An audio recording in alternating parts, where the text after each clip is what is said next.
A proper reason to take refuge in Buddhism. A proper reason to take refuge in Buddhism. In some commentaries, it is said that the teaching on the perfect union of dependent arising and emptiness reveals the Buddha's 4 categories of fearlessness. The first, which is the fearlessness of obscuration, means that the Buddha has shown no fear in declaring that it is afflictive and cognitive obscurations that prevent living beings from seeing the truth of dependent arising and emptiness. The second is the fearlessness of liberation, which means that any being can achieve liberation by cutting through all obscurations and realizing the true nature of emptiness. A third, which is the fearlessness of abandonment, means that when one has achieved the fruit of Dharmakaya, this person has abandoned every kind of affliction and obscuration. And finally, the fourth, which is the fearlessness of achievement, means that after realizing the true nature of emptiness, one can manifest themselves in different forms to different beings in order to better guide them towards liberation. Given that the Buddha has taught a truth that possesses qualities of the 4 types of fearlessness, no one in this world can find any fault in his teachings, nor can they challenge the Buddha with fair and just reasoning. Hence, in this lifetime, our approach towards Buddhist teaching should rely on logic and sound reasoning. We might inquire, for instance, what are the logical reasons that we should take refuge in the 3 jewels? While some may consider Buddhism to be a tradition that is somehow unique or mysterious, and others may see it as a peaceful and compassionate practice, these are not compelling reasons that should lead one to become a Buddhist. Gendun Chopel once told a story of an experience of his that took place in India.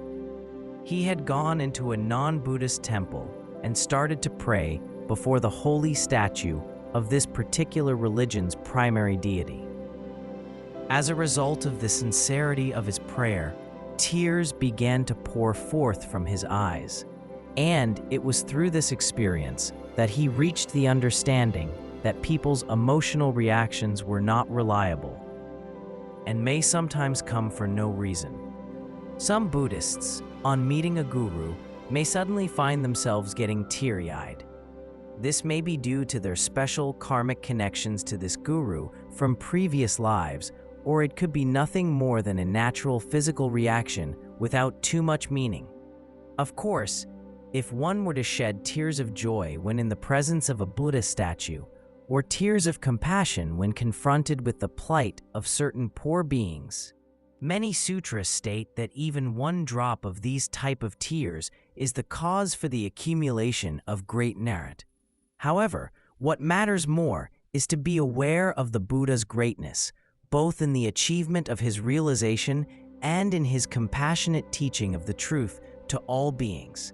In this world, the Buddha stands alone as the only one whose wisdom is unsurpassable and whose teaching is infallible. It is for this reason that those who are seeking after the truth choose to follow him. Deluded as we ordinary people are, we should certainly follow his teaching and take refuge in the truth that he has so compassionately shared with us.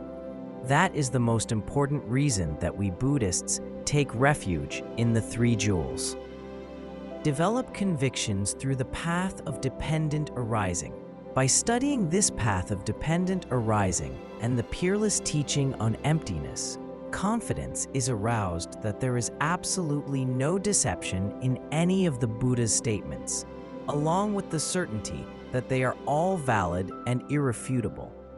One can then infer that the Buddha's teachings on other topics, such as generosity, discipline, the 10 virtuous actions, and so on, are also all correct and without fault. From this one is born a deep and unshakable confidence in the Buddha's teachings. The teachings on dependent arising and emptiness are clearly illustrated in the Prajnaparamita Sutra. If we have learned the extensive, the medium, and the short version of the Prajnaparamita Sutra, such as the Heart Sutra, etc., we will understand that everything is empty in nature, and that from this emptiness, all things can arise. If one understands this philosophical perspective, regardless of whether one is a Buddhist or not, one will realize that in this world, the only one who has seen and taught the true reality of emptiness and dependent arising is Buddha Shakyamuni.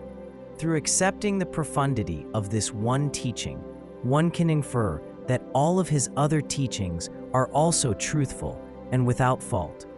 The Buddha has taught that generosity brings about wealth, pure discipline results in rebirth into higher realms, virtuous deeds are the cause of happiness, and unvirtuous deeds lead to the lower realms. All of these are authentic teachings that are in accord with the underlying principles of the true nature of reality. Resolve doubt through debate.